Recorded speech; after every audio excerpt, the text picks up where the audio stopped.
Hi brainy people. I had a question. What will happen if I keep my phone charging the whole night? Let's find out.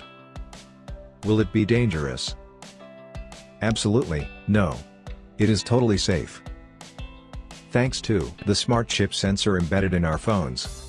So is my charger smart too? No. So, disconnect your charger while not in use. Now facts to remember. Don't panic.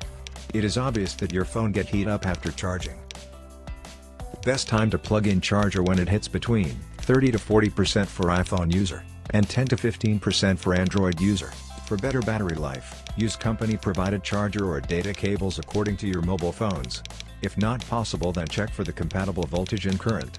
Don't forget to switch off the charger to save electricity. Be sure to subscribe for more interesting videos. If you find this useful, don't forget to like and comment. Thank you for watching.